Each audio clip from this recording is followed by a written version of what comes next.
NFL draft busts, or seasons where quarterbacks wildly underperform, are an unfortunate reality of the NFL season. We all talk about the best quarterback seasons ever, Brady in 2007, Manning in 2013, and Mahomes in 2008, but I want to go down a different rabbit hole. I want to go through and learn some of the worst and unfortunate quarterback seasons and situation in NFL history from each individual NFL franchise. In this video, I will tell those QB stories and give them all a second shot to be great and rewrite history. So I compiled a list of all those seasons and threw those quarterbacks onto their respective teams in Madden. The ratings numbers that you'll see are a little bit arbitrary, as I kind of wanted to stay around a certain overall depending on the season. And the way I got to some of those ratings was based off of previous Maddens for some quarterback seasons, but for those who I couldn't find ratings for, I found ratings of similar quarterbacks in seasons that are relatively close to theirs, and loosely determine the ratings that way. Now that that's out of the way, let's get into the rosters. So the first quarterback that we're getting into here is Mike Glennon for the Bears. And the reason I picked Mike Glennon, as I bet you could imagine there's a ton of quarterbacks we could pick from for the Chicago Bears. But due to the really strange circumstances of this contract and the timing of it, it really set the Bears back a long way and was a complete waste of money, and really didn't propel the franchise forward in a significant way. It was kind of like a mad deal, but for $45 million, it's not really what you want. This came right after Bears cut Jay Cutler. It was an interesting situation, and it obviously didn't work out as he got benched later on that season for Mitch, and we all know how that story played out. But this was a really strange signing and just an abysmal season. With the Bears, he didn't even play that many games. He only played 4. He ended up 1-3, 4 touchdowns, 5 picks. I know that's not a lot of playing time, but for the circumstances, for that much money, that just seems like a big flop to me. Moving on to the Bengals. So we got Akili Smith for the Bengals, and he was selected by the Cincinnati Bengals 3rd overall in the 1999 NFL Draft. He was the 3rd quarterback in the first 3 choices, behind Tim Couch, who went to the Browns, and Donovan McNabb, who went to the Eagles, which we know how that plays out. After coming out of Oregon, he was also drafted by the Pittsburgh Pirates in the 1993 MLB draft. He actually played minor league baseball for the Pirates in the Gulf Coast League, the Erie Seawolves, and the New York Penn League in 1995. A little interesting nugget there. And the reason for his draft stock rising so much was his senior season at Oregon, throwing 32 touchdowns in 11 starts. Clearly impressed scouts, as prior to the draft, Saints head coach Mike Ditka and management to get the Cincinnati Bengals draft position higher, like trade up, and so the Saints could get Ricky Williams. The final offer that was refused by the Bengals was for 9 draft picks and several extra that year, as well as many the next year. But instead of taking that trade, the Bengals stayed with their initial decision and drafted Akili Smith. He was still largely unproven. He only really succeeded for 1 season at the college level, and that kind of showed throughout the start of his career, unfortunately. During the 4 years he was with the Bengals, he only started 17 games and threw 5 touchdowns and 13 interceptions, and that eventually led to his release in 2003. He just couldn't really seem to figure out how to run an NFL offense, which is really unfortunate. And by the way, I know it says South Dakota up there. He did go to Oregon, I'm aware. Moving on, all the quarterbacks will have the correct colleges, but for the first few, they would not save for some reason. So on to the next one. Nathan Peterman. I don't really think I need to explain much. All I'm going to say is November 19th, 2017, and I don't think I need to do any more explaining. 6 for 14, 66 yards, 5 interceptions, and was benched. I don't think I'm going to get too much argument there. And for the Broncos, I put old Peyton Manning, Super Bowl winning Peyton Manning. He won a Super Bowl this year, yet he made the list as probably one of their worst quarterbacks for this period of time for this season. He was 7-2 in that stretch, largely because of that crazy defense. He was 9 touchdowns, 17 picks, still managed to go 7-2 in that stretch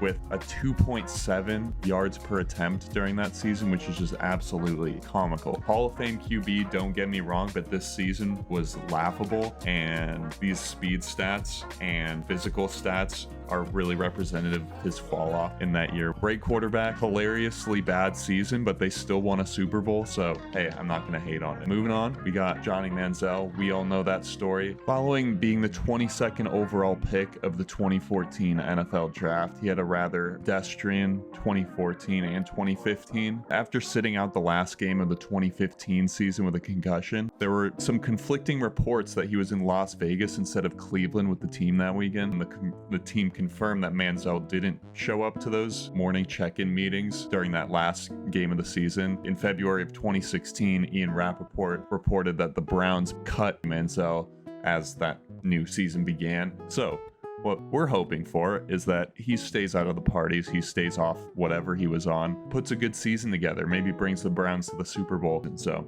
we'll see. Josh McCown for the Tampa Bay Buccaneers played 3 seasons at SMU, where he passed for 4,000 yards, 27 touchdowns, and 34 interceptions. He then transferred after that to play his final season for Sam Houston at Sam Houston State, but now it's just Sam Houston. In his only season there, he threw for 3,400 yards, 32 touchdowns, and 12 interceptions, earning him Southland Football League Player of the Year. He was then selected by the Cardinals in the 3rd round of the 2002 NFL draft and played for them from 2002 to 2005. That leads us to signing with the Tampa Bay Buccaneers. His team's record as him as the primary starter was 1-10 with the stats of 2,200 yards, 11 touchdowns, 14 interceptions. Rough season for sure. And I understand that wins aren't necessarily a quarterback stat, but they are a direct somewhat of a direct reflection of a quarterback's impact on the team. Ryan Lindley is a name that many may not know, but a lot of Cardinals fans might know, as his season is one of the most comical out of all of these. Coming out of San Diego State in the 6th round, not super lofty expectations, but was given a lot of run. He played 16 games, going 5-11 in those 16 games, but with the final season stats of 752 yards and 0 touchdowns, 7 interceptions in his first season, it wasn't exactly the start that they were hoping out of that 6th round pick. Ryan Leaf, however, is a story that many or most NFL fans know, as well as all Chargers fans. Finishing as a finalist for the Heisman Trophy after his junior year, Leaf was selected as the 2nd pick by the San Diego Chargers in the 1998 NFL Draft. In his 3 years in San Diego, he finished with a 4-17 record, passing for 3,666 yards, 14 touchdowns, 36 interceptions. To highlight that, in week 3 of the 1998 season, Ryan Leaf, probably one of the worst quarterback stat lines I've ever seen. 1 of 15, 4 yards, 0 touchdowns, 2 interceptions, 3 lost fumbles, and 1 yard rushing on 4 attempts in a 23-7 loss. That is just ridiculously bad. The quarterback for the Chiefs that I chose was one Brody Croyle, not a name that I was super familiar with, but Chiefs fans, that older Chiefs fans will probably remember. He was drafted in the 3rd round of the 2006 NFL draft after coming from Alabama, where he played 3 years from 2002 to 2005. He was given 18 games, started 10, and went 0-10 in that stretch. 56% completion, 1,600 yards, 8 touchdowns, 9 picks. Curtis Painter for the Indianapolis Colts, coming out of Purdue in the 6th round of the 2009 NFL draft, another quarterback who in his stint with the team went winless in 8 full starts, going 0-8, 51% completion, 1,600 yards, 6 touchdowns, 13 interceptions with a yards per attempt of 5.9. Another season that looks very similar to Croyle's, only a few years apart. But being a 6th round pick, I can't imagine that people had super high expectations for him, but I don't think anyone saw that coming. And for the Washington Commanders, we have longtime journeyman Case Keenum. He played college football for Houston and became the NCAA's all-time leader in total passing yards, touchdowns, and completions, and had 3 seasons with over 5,000 yards and 44 or more touchdown passes, which is just ridiculous. Keenum had an interesting start to his career after bouncing around a few teams. He landed on the Vikings, in which he led the Vikings to that crazy 13-win season, having a career high in starts, passing yards, completions, and touchdowns, and leading the Vikings to that crazy Minneapolis miracle over the Saints in the playoffs. Keenum then landed on the Washington, now Commanders, and had a much less impressive season to that one in Minnesota, going 1-7, 1,700 yards, 11 touchdowns, 5 picks. Not bad in the interceptions department, but wildly unimpressive when looking at yards per game, yards per attempt, etc. So after that Minneapolis miracle season, he really couldn't land on his feet anywhere as a starter. Vinny Testaverde is who we're going with the Cowboys. Played college football for the Miami Hurricanes, being an All-American. He was drafted by the Tampa Bay Buccaneers with the first pick in the 1987 NFL draft. And after that stint was fairly up and down. He bounced around the league a little bit, even with him being top 10 in career passing stats. A lot of that is attributed to how long he played, his 21 seasons in the league. In those 21 seasons, his 123 losses as a starting quarterback is also a part of those NFL records. A career regular season winning percentage of 42.3% is the lowest of any quarterback with at least 70 wins. 4 20 interception seasons is ridiculous for any quarterback. But the season that I will be picking, he went 5-10 with 17 touchdowns, 20 picks for his one season with the Cowboys. In 2004, this might have been his most unfortunate stint, as there's a lot of pressure being put as the quarterback of the Dallas Cowboys. For the Dolphins, we got Ryan Tannehill, as the start of his career was a little bit more rocky than his later years with Tennessee, where he became a little bit more steady. He was drafted by Texas A&M, actually playing wide receiver up until his junior year, switched to quarterback, and then had a lot of success. And then he was selected 8th overall by the Dolphins in 2012. His stint in Miami, as I said, was a little bit rocky. Not terribly bad, but a little bit, but not what you'd want out of a 8th overall pick. He was 42-46 with 20,000 yards, 123 touchdowns, and 75 interceptions, around an average yards per attempt, but not the impressive numbers that most Dolphin fans were hoping to see out of that time, as that was a really, really rocky time for that franchise. For the Eagles, I thought it'd be funny to put Doug Peterson, as he did actually have a stint with the Eagles as a player, aside from, as we know, his stint as a head coach, Super Bowl champion. He was in 1997 as a backup on the Packers. He actually won the Super Bowl as a player as well. And then in a few years went to Philly and had not an awful season, but 2-7 as a starter with 1,276 yards, 7 touchdowns, 9 interceptions. To be honest, I just thought this would be hilarious to see Doug Peterson back in an Eagles uniform, see how he could perform in front of that offensive line, and see how the team would perform nowadays with Doug Peterson as their starting quarterback instead of head coach. A little bit of blast from the past for the Falcons. Randy Johnson, and no, not the Randy Johnson that we all know, but I did still make him 7 feet tall because I thought that would be funny. But Randolph Klaus Johnson was born in 1944, and he was the starting quarterback for the Falcons in their inaugural season in 1966. He then also went to play with the Giants and the now Washington Commanders and Green Bay Packers. And in 1974, he played for the Hawaiians of the World Football League, which is wild. I didn't even know that existed, but that's awesome. Johnson is a member of the Texas A&M Kingsville Hall of Fame.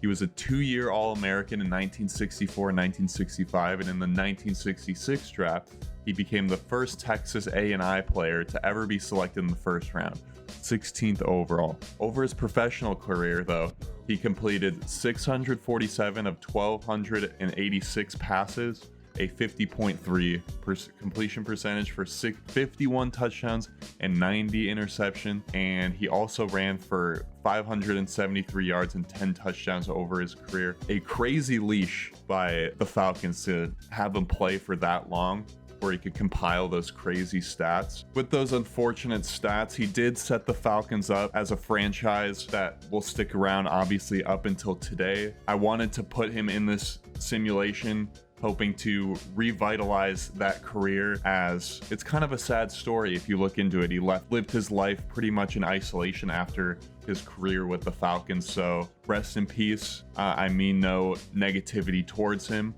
Thought we'd revisit that career and give him a second shot at a successful season in the NFL. The 49ers one's a bit interesting, obviously, as we all know. They moved on from Trey Lance and moved on to Brock Purdy, who's been all in all very successful as the quarterback for the Niners. But it's a wonky story with Trey Lance. He was technically a bust, but then they just moved on to Brock Purdy and didn't seem to miss a step in that offense. Won all sorts of awards in college at North Dakota State. Went on to win the Walter Payton and Jerry Rice Awards as a freshman, and in that season also winning the championship in 2020 in not the FBS level but the one below. And Lance was then selected 3rd overall by the 49ers in the 2021 draft, in which they traded all sorts of picks to get up to that spot. Due to some limited play time and injuries and really not catching his stride quick enough, he was traded to the Cowboys after 2 seasons, and that's where he is right now. But we'll see if he could revive that career on the Niners in this video.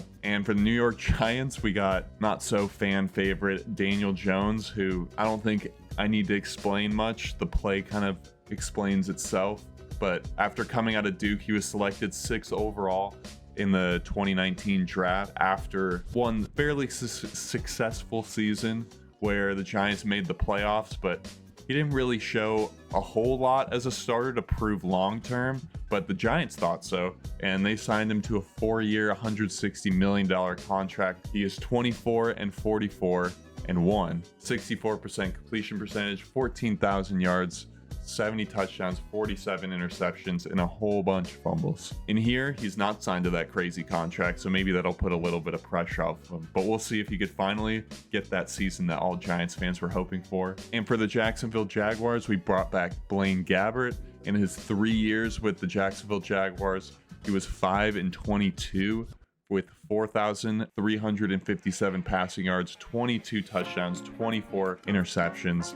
And even with this abysmal season, whether it be his fault or the fault of the franchise, Gabbert did go on to win a Super Bowl with Tampa Bay and Kansas City later on in his career. And for the Jets, we got Aaron Rodgers, and I know that's my Bears bias showing, but I can't imagine many Jets fans are going to disagree. I know this isn't the worst season in their history when it comes to quarterbacks, based off of Aaron Rodgers' his weird, strange comments lately about his teammates and how poorly that this season has gone with him under center. I thought it just felt right, as most people at this point are just annoyed with him. We'll see how this Jets team fares with Aaron Rodgers as their quarterback. I mean, we've seen how it fares this season, but let's see if he could rise above all the other busts. And for the Lions, I got John Kitna, which might not be a name that everyone is familiar with. Drafted out of Central Washington and was signed as an undrafted free agent in 1996. And normally, like I've been saying, like these late round draft picks, you don't really have a lot of expectations, so you can't really call him a bust too much. But in his 3 years, he was 10-26 as the starter in Detroit. Maybe that's not all of his fault, but 10-26, 9,000 yards, 44 touchdowns, 47 interceptions, just wildly unimpressive. And for the Packers, I got John Haddle, and admittedly, as a Bears fan, it was frustrating not being able to find a bad quarterback season in the last 50 plus years, but I did find John Haddle and his unfortunate tenure with the Green Bay Packers. He was 7-12, and he threw for 3,167 yards, 9 touchdowns, and 29 picks, which is just a wild ratio. Chris Weinke is a really interesting one, and I don't know why they blur out his name in here, but no matter which way I tried to spell it, it just would come up with these. So it's Chris Weinke, and he played professional baseball until the age of 25 when he enrolled at Florida State. Weinke then led the Florida State Seminoles to the 1999 National Championship, and in 2000, at the age of 28 years old, became the oldest player to receive the Heisman Trophy. He was then selected by the Panthers in 2001 where he was pretty much just a backup until being released in 2006. But in his career games started, he compiled a rather unimpressive 2-18 record with 3,900 yards and 15 touchdowns, 26 interceptions. Having all those years of experience being a 29-year-old rookie definitely did not help him out. It's a wild career path going from baseball to football. So let's see how he fares in this simulation. And for the New England Patriots, I'm gonna let Dom take this one. Okay, so we're going with Jacoby Brissett as the Patriots QB because he not only is the worst QB I've ever seen play for the Patriots, he also kept me from seeing Drake May for like months on end. So we're going with Jacoby Brissett. As a Patriots fan, I stand by that. I would like to see Mac Jones there, but his rookie season, his out of left field, freaking Jeremy Lin run for his rookie season holds him above Jacoby. Jacoby can't process a defense. He's scared to throw it past 4 yards. It's kind of like if Patrick Mahomes didn't have Andy Reid. You know what I'm saying here? Enjoy. Jacoby Brissett, 0 overall. Put me in, coach. I'm better than him. Drake May's the greatest of all time. Tom Brady sucks. Thanks, Dom. That takes us to the Oakland Raiders and Jamarcus Russell, one of the most famous busts of all time. He played college football for LSU, winning the Manning Award as a junior, winning MVP in the 2007 Sugar Bowl.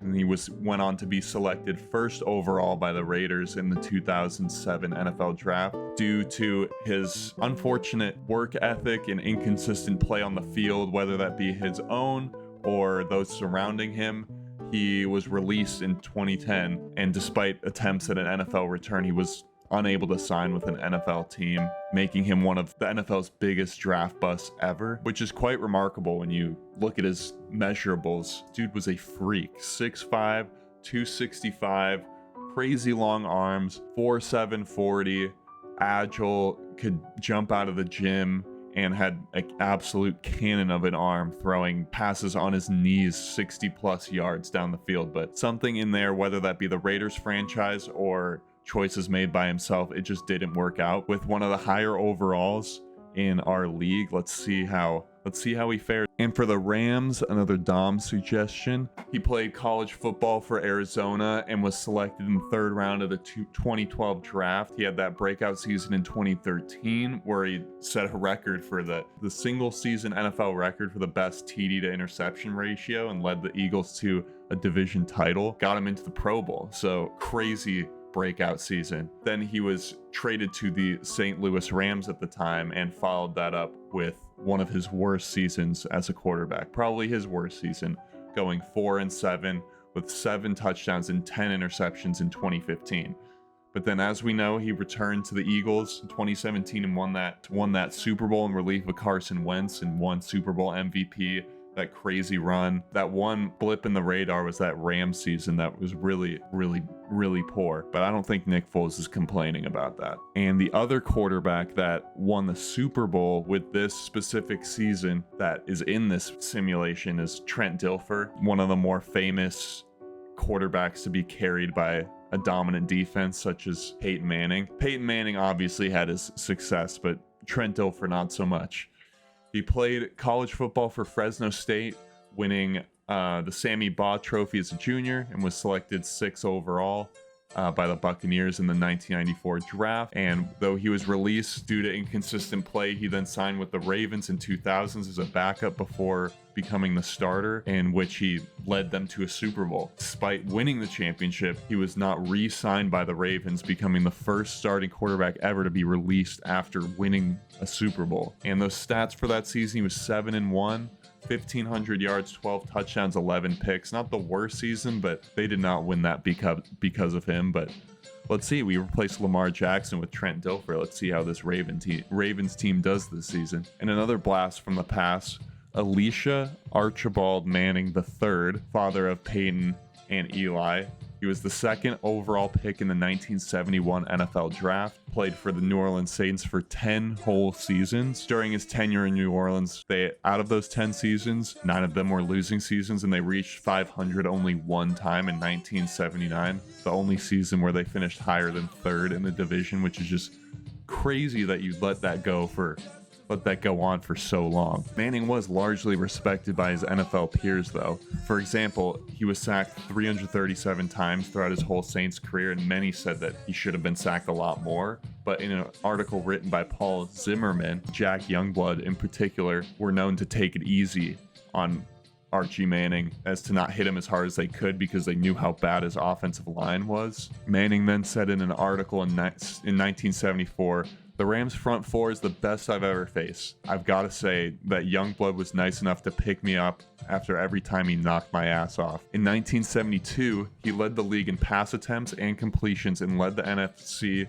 in passing yards, even though his team's record was 2-11-1. Then in 1978, he was named NFC Player of the Year after leading the Saints to a 7-9 record. And he was also named All NFC that year as well, which is ridiculous that the team was so bad that the fact that he got them to a 7-9 record was good enough to win him Player of the Year. Insane. His career stats are actually comical. 35 and 121 and 3 as a starter is one of the most ridiculous quarterback records I've seen, with the 29,911 passing yards, 125 touchdowns, and 173 interceptions. Is just one of the wackiest career profiles I've ever seen. For the Seahawks, we have Dan McGuire. He played college football for San Diego State after transferring from Iowa after 2 seasons. McGuire was a first-round pick, number 16 overall, to those Seahawks in 1991 and went on to play for 5 seasons. But after 2 years, the Seahawks drafted Rick Mirer out of Notre Dame, pretty much giving up on McGuire. But in 1994, after an injury to Mirer, McGuire got his first and only extended playing time of his career, in which he started 3 games in which the team went 1-2, and he threw 105 passes, completing 51 of them for 578 yards and 1 touchdown. That would be his last season for the Seahawks. After spending 1 season out of Miami, he was pretty much just out of the league. McGuire definitely could be considered a first-round bust given the fact that he barely played in his career and was drafted before, in that 1991 draft, he was drafted before Brett Favre, who was drafted in the 2nd round. In only 13 games played, he had 2 touchdowns, 6 interceptions on 745 yards, which is wildly unimpressive, with 5 fumbles to go along with that. Fun fact though, being 6'8", he was the tallest quarterback drafted in the 1st round. Hopefully that 6'8" frame could really make a difference maybe in today's NFL. And for the Steelers, we got Mitch Trubisky, obviously known for his tenure with the Bears, but his 1 season or his 2 seasons with the Pittsburgh Steelers might be even worse than that, as the Steelers are the hallmark team in the NFL for success. He was in 7 starts. He was 2-5 with 8 touchdowns, 10 picks, 1,884 yards in those 7 games. Quite unremarkable, and most Steelers fans would probably say that Mitch was their worst quarterback over the past 10 years. Brock Osweiler, famous for his tenure with the Denver Broncos and then signed to that big contract by the Houston Texans.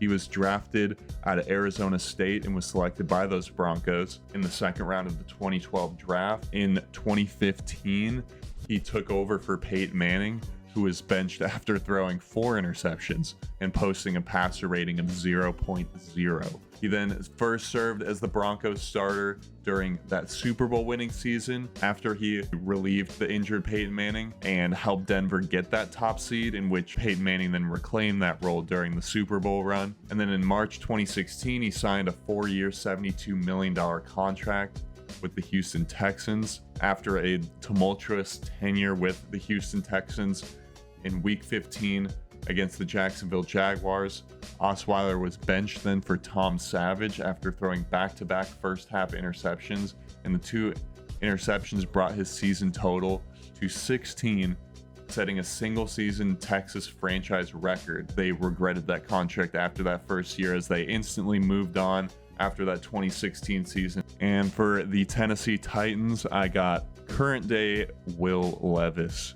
And although this might not be his completely accurate rating to now, I changed it to accurately reflect his play this season And after those, with a decent amount of hype going into this most recent season, and that weird strain, that maybe a little bit uncomfortable mayonnaise commercial that appears every NFL game, there's a decent amount of hype around Will Levis going into this season. But after some crazy funny reactions and some boneheaded picks and decisions, the Titans have been flip-flopping over him and whatever backup they have, whether that be Mason Rudolph or whoever. Wild season for Will Levis. I can't say that many Titans fans will disagree with this selection at one of the worst QBs in the past few decades, or at least maybe most disappointing with the amount of hype going in. And for the Vikings, we have Christian Ponder to finish it off. He played college for Florida State and was selected 12th overall in the 2011 draft.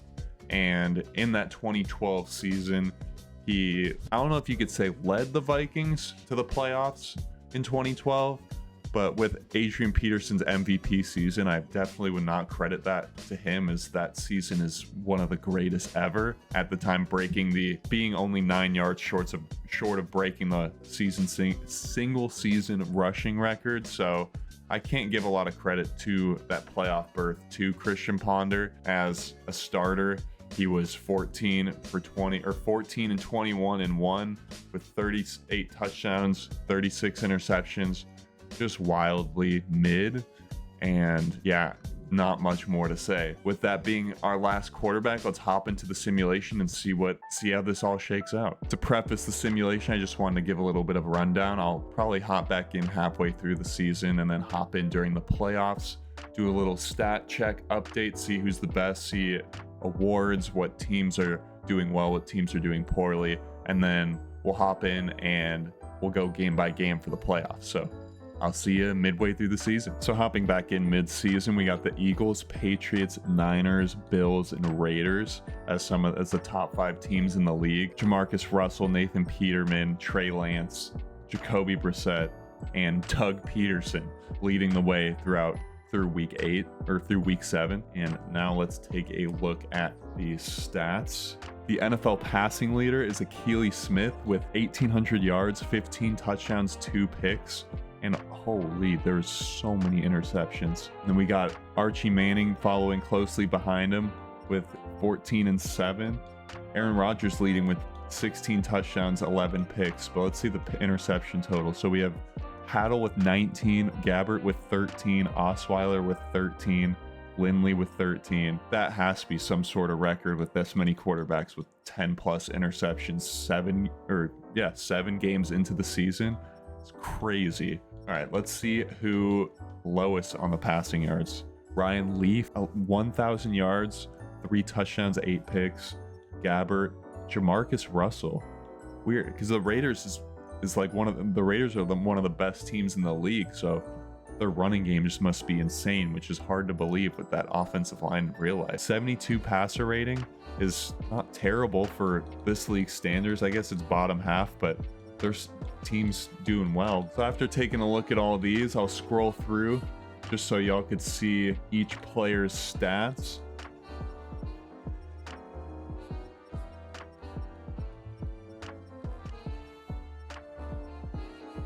And I will see you guys at the end of the season. And here we are, end of the season. So the 1 seed in the AFC, we got the New England Patriots with the bye, and the 49ers on the NFC side with the bye. We got the Chiefs, the 2 seeds, Steelers, Texans, Bills, Raiders, and Dolphins all making the playoffs. The Cowboys, Vikings, Saints, Eagles, Seahawks, and Lions respectively. Crazy to see some of these quarterbacks that had such successful seasons, like Jacoby Brissett, Trey Lance, 1 seed, Doug Peterson making the playoffs, Christian Ponder, Vinny Testaverde, Brock Osweiler, Mitch Trubisky. Wild playoff scenarios here. Let's go take a look at the stats to end the season and see who won MVP. All right, let's take a look at these stats. So we got John Kitna, 4,300 passing yards. Where is Akili Smith?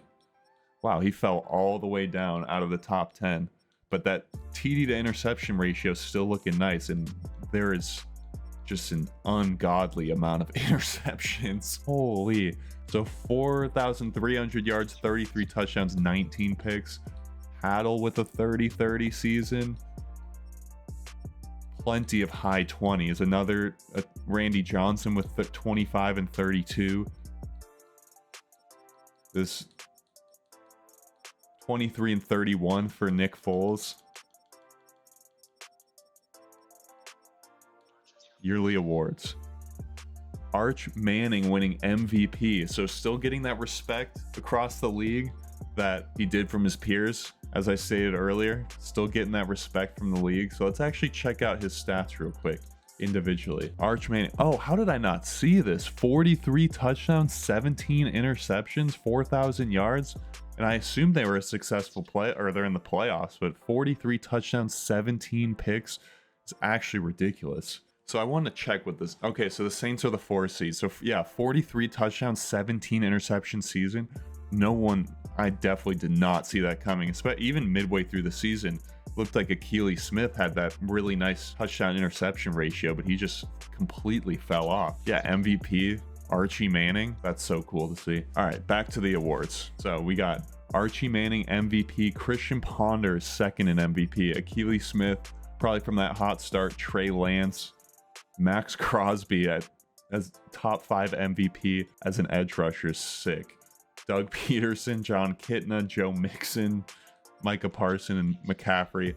Probably Joe Mixon's, that's really surprising, but that's sick. Now we know why that Brock Osweiler season, or that Texan season went so well. It definitely was, Joe Mixon must have had a ridiculous season. Coach of the year, Gerard Mayo, leading him to a 1 seed. Gerard Mayo, Antonio Pierce winning, or 1 and 2, and coach of the year is just hilarious to me. And obviously MVP Archie, and AFC offensive player of the year, Joe Mixon, Rashee Rice, Nick Chubb, Breece Hall, Christian Kirk, Tony Pollard. No quarterbacks for offensive player of the year for the AFC. What about the NFC? Amon-Ra, Christian McCaffrey, Saquon Park. Yeah, absolutely no quarterbacks offensive player of the year, but it is a quarterback. MVP is a quarterback award, so I guess it's got to go to someone. But Depoy, Max Crosby, Keon Coleman, AFC best QB, Akili Smith. Okay, so they still giving him a bit of love. Aaron Rodgers, Nathan Peterman for the AFC. Best running back, Mixon, wide receiver, Rashee Rice. O lineman, surprising, Patriots O lineman held up. Best D lineman, Max Crosby, sorry. TJ Watt, best linebacker, DB, kicker. NFC, we got Amon-Ra winning it for the NFC. Depoy, Micah Parsons, Marvin Harrison Jr., offensive rookie of the year. Defensive rookie, Dallas Turner. Best QB went to Christian Ponder, which is really strange. Best Archie winning MVP, but second best QB. Very interesting. Best RB, McCaffrey, St. Brown.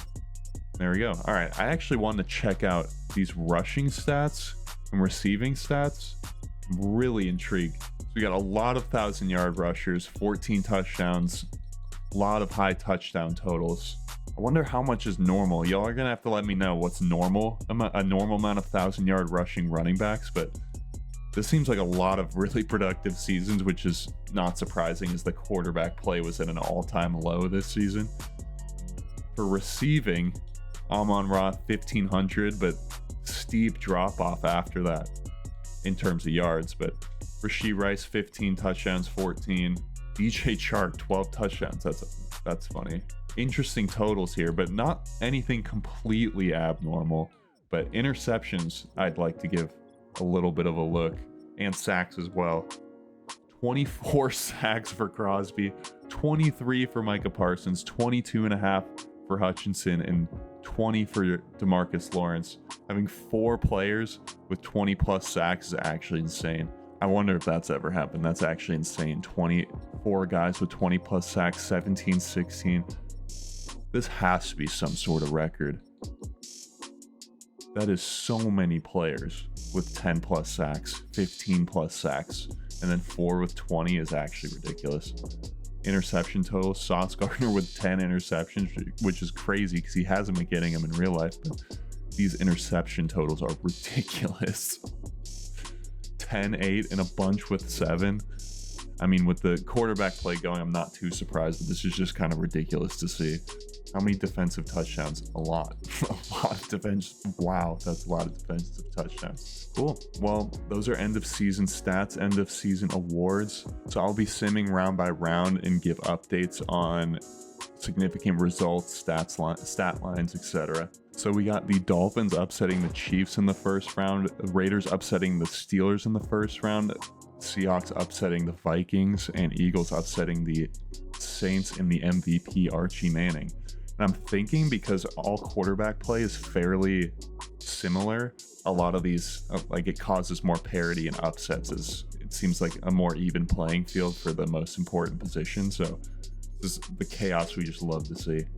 All right, so let's just check on this box score here, see if there's anything crazy. Just interception fest, which I assume is going to be the case for most of these playoff matchups, as a lot of these quarterbacks seem overmatched. No, this is a good matchup quarterback-wise. Not too many turnovers, but a lot of upsets in the first round. All right, I'll be right back for the second round. So in the second round, the Dolphins and Ryan Tannehill continue their Cinderella run, beating the Patriots 38-20. See that stat line. Jacoby Brissett, 294 yards, 0 touchdowns, 4 picks. With Ryan Tannehill being able to pass for 116 yards and still win by 18 points is actually insane. One of the wonkier games I've looked at. Not a lot of passing yards to go around, but a lot of Patriots receivers with a decent amount of yards, but nothing to show for it. And the 49ers and Trey Lance beating the Seahawks, as well as the Cowboys and Vinny Testaverde beating Doug Peterson and the Eagles. So we got the matchups for the AFC Championship are a 6 and 7 seed, which is just crazy to see, and then the 1 and 2 seed on the NFC side. So a lot of chaos here in the first two rounds, at least on the NFC or the AFC side. Still not a lot of passing yards to go around, but Joe Mixon continues his dominance. So San Francisco versus Seattle game, we got Trey Lance with a good game, Dan McGuire with a fairly pedestrian game, Christian McCaffrey carrying that offense, 12.5 yards per carry. It's just crazy. And then 101 yards receiving, just ridiculous. And then this looked like an ugly game. 2 touchdowns, 1 pick for Vinny, and Doug with an interception. Saquon and Zeke 20 for 62 and 18 for 78. Just an ugly game. All right, I'll see you in the next round. All right, let's check out this playoff bracket to see that Super Bowl matchup. So we got Raiders beating the Dolphins 17-14, and the Niners beating the Cowboys 20-17. So I guess all the Raiders needed was Jamarcus Russell, and then they're in the Super Bowl. But before that, let's check out these matchups. So Tannehill 165-1, 212-0-0, just an ugly game. And then on the other side, we got the Niners beating the Cowboys with Trey Lance, 0 touchdowns, 1 pick. Vinny with a bunch of yards again, but 1 touchdown, 3 picks. Not a lot going at all rushing wise, but a lot of yards, a lot of turnovers passing. There we go. Here's our Super Bowl matchup of the Raiders and the 49ers. Our Super Bowl matchup is Jamarcus Russell versus Trey Lance, so we'll see how this one pans out. Here we go. So far, we got a low-scoring game, 7-7 going into the end of the first half. Going in deep into the third quarter, we got a 7-7 game still going into the fourth. And now at the final minute of the game, we got Trey Lance at the 50-yard line, 7-7 ball game in an ugly Super Bowl matchup. But over the middle to Ayuk for a first down, getting him down to the 40. 7-7 Super Bowl on the line. Can the Raiders defense hold up in the clutch? Christian McCaffrey, right side, 8 yards, burn that clock down. Raiders are starting to use their timeouts as 49ers approach field goal range. 49ers probably looking to burn some more clock here and settle for a field goal. We'll see how that works out. Probably best to not leave it into the hands of the quarterback. Raiders burning their second of 3 timeouts. Seemingly holding on to dear life here as the 49ers run the clock out. Christian McCaffrey leading them to victory. So with one more run left, this should do it. Up the middle, first down, down to around the 8 or 14 yard line. Should be a chip shot field goal. 27 seconds left. Niners should run the clock all the way down to 0. Oh, they're letting the clock run. They better get this off. It's up.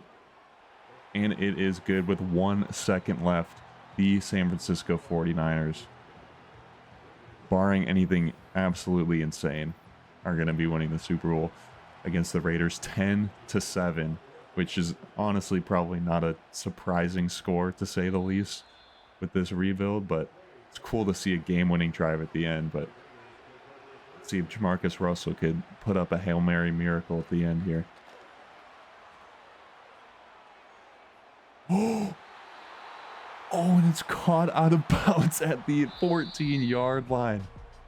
If he was able to keep his feet in, that would have been one of the craziest endings to a Super Bowl. And there we go.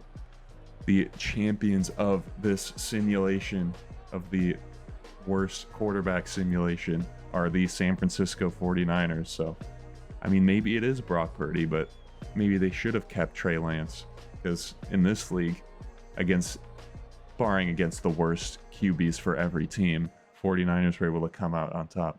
Let's take a look at these player stats. So Russell with 247, 0 touchdowns and a pick, and then Trey Lance with 140. Definitely not a quarterback show, but Christian McCaffrey 16 for 102 and 1. Yeah, Max Crosby 2 sacks. So there we go. 49ers over the Raiders in the Super Bowl of our worst quarterback simulation.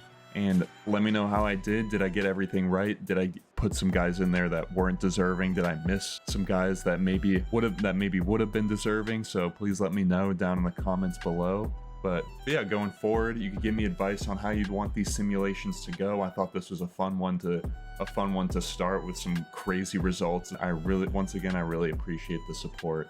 It really means the world. That'll do it for our career revival simulation, and I'll see y'all in the next one. Lucas from the future here. I just wanted to give another heartfelt thank you to all of you for the support on the last video. It really means the world. And I was at a loss for words when I saw the results on the first video, even though I know it was a shout out, but you guys did not have to be so kind and nice. So I really, really, really appreciate it. And videos are going to keep coming, so stay tuned. I love you all so much.